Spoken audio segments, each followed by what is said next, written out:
ನಿನ್ನೆ ಆದಂತಹ ರಾಜ್ಯ ಕಾಂಗ್ರೆಸ್ ಅಥವಾ ಸರ್ಕಾರದಲ್ಲಾದಂತಹ ಬಹುದೊಡ್ಡ ಬೆಳವಣಿಗೆ ಸಿದ್ದರಾಮಯ್ಯನವರು ರಾಜೀನಾಮೆಯನ್ನು ಕೊಟ್ಟರು. ಈಗ ಅದು ಅಂಗೀಕಾರವೂ ಕೂಡ ಆಗಿದೆ. ಈಗ ಈ ಎಲ್ಲ ಬೆಳವಣಿಗೆಗಳು ದೆಹಲಿ ಅಂಗಳಕ್ಕೆ ಶಿಫ್ಟ್ ಆಗ್ತಾ ಇದೆ. ಕೈಪಡೆಯಲ್ಲಿ ನೂತನ ಸರ್ಕಾರವನ್ನ ರಚನೆ ಮಾಡುವಂತಹ ಕಸರತ್ತು ಜೋರಾಗ್ತಾ ಇದೆ. ದೆಹಲಿಗೆ ಶಿಫ್ಟ್ ಆಗಿದೆ ರಾಜ್ಯ ರಾಜಕಾರಣ. ಹೈಕಮಾಂಡ್ ನಾಯಕರುಗಳ ಜೊತೆಗೆ ಸಿದ್ದರಾಮಯ್ಯನವರು ಡಿಕೆ ಶಿವಕುಮಾರ್ ಅವರು ಚರ್ಚೆ ಮಾಡ್ತಾ ಇದ್ದಾರೆ ಸರ್ಕಾರವನ್ನ ರಚನೆ ಮಾಡೋದಕ್ಕೆ, ಸಂಪುಟ ರಚನೆ ಮಾಡೋದಕ್ಕೆ.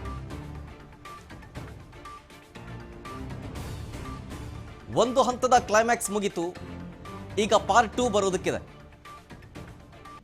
ಸಿದ್ದು ರಾಜೀನಾಮೆ ಬಳಿಕ ಸಂಪುಟ ರಚನೆಯ ಸರ್ಕಸ್ ಬಹುಜೋರಾಗಿದೆ. ಸಚಿವ ಸ್ಥಾನಕ್ಕಾಗಿ ಆಕಾಂಕ್ಷಿಗಳು ದಿಲ್ಲಿ ದಂಡಯಾತ್ರೆಯನ್ನ ಮಾಡ್ತಾ ಇದ್ದಾರೆ. ಸಿಎಲ್ಪಿ ಮೀಟಿಂಗ್ಗೂ ಮುಂಚೆನೇ ಹೈಕಮಾಂಡ್ ಅನ್ನ ಭೇಟಿ ಮಾಡಿ ಲಾಬಿ ನಡೆಸೋದಕ್ಕೆ ಮುಂದಾಗ್ತಾ ಇದ್ದಾರೆ. ಸರ್ಕಾರದಲ್ಲಿ ಮಂತ್ರಿ ಪಟ್ಟವನ್ನ ಗಿಟ್ಟಿಸಿಕೊಳ್ಳೋದಕ್ಕೆ ಸರ್ಕಸ್ ಮಾಡ್ತಾ ಇದ್ದಾರೆ. ಒಬ್ಬೊಬ್ಬರು ಹಿರಿಯ ಶಾಸಕರಿದ್ದಾರೆ, ಅದರಲ್ಲಿ ಹೊಸ ಶಾಸಕರಿದ್ದಾರೆ, ಅದರಲ್ಲಿ ಎಲ್ಲರೂ ದಿಲ್ಲಿ ಟೂರ್ ಹಮ್ಮಿಕೊಂಡಿದ್ದಾರೆ.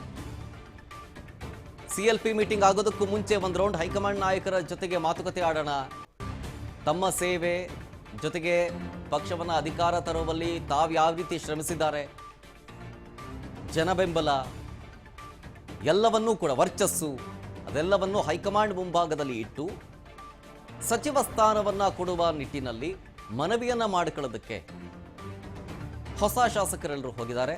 ಜೊತೆಗೆ ಹಿರಿಯ ಶಾಸಕರು ಅಷ್ಟೇ.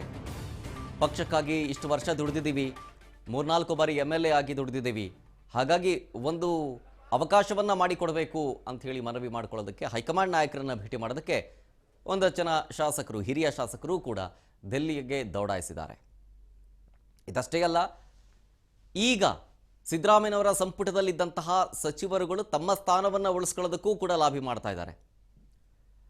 ತಮಗೆ ಕೊಟ್ಟಿರುವಂಥ ಖಾತೆಯನ್ನ ಜೊತೆಗೆ ಸಚಿವ ಸ್ಥಾನವನ್ನ ಹೀಗೆ ಮುಂದುವರಿಸಬೇಕು ಅನ್ನೋ ಮನವಿಯನ್ನ ಮಾಡ್ಕೊಳ್ಳೋದಕ್ಕೆ ಹೈಕಮಾಂಡ್ ನಾಯಕರ ಬಳಿ ಸಚಿವರುಗಳು ಹೋಗಿದ್ದಾರೆ. ಸಿದ್ದು ಸಂಪುಟದಲ್ಲಿದ್ದಂತಹ ಸಚಿವರು. ಈ ಎಲ್ಲ ರಾಜ್ಯ ರಾಜಕಾರಣದ ಬೆಳವಣಿಗೆಗಳು ನಿನ್ನೆ ರಾಜ್ಯದಲ್ಲಾಯಿತು, ಇವಾಗ ದಿಲ್ಲಿ ಅಂಗಳಕ್ಕೆ ಶಿಫ್ಟ್ ಆಗಿದೆ. ಇನ್ನು ಏನೇ ಇದ್ರೂ ಸಚಿವ ಸಂಪುಟದ ಬಗ್ಗೆ, ಮುಖ್ಯಮಂತ್ರಿಯ ಆಯ್ಕೆಯ ಬಗ್ಗೆ, ಕೆಪಿಸಿಸಿ ಅಧ್ಯಕ್ಷ ಸ್ಥಾನದ ಬಗ್ಗೆ ಹೈಕಮಾಂಡ್ ನಾಯಕರ ಫುಲ್ ಅಂಡ್ ಫೈನಲ್ ಆಗಿ ಡಿಸೈಡ್ ಮಾಡ್ತಾರೆ.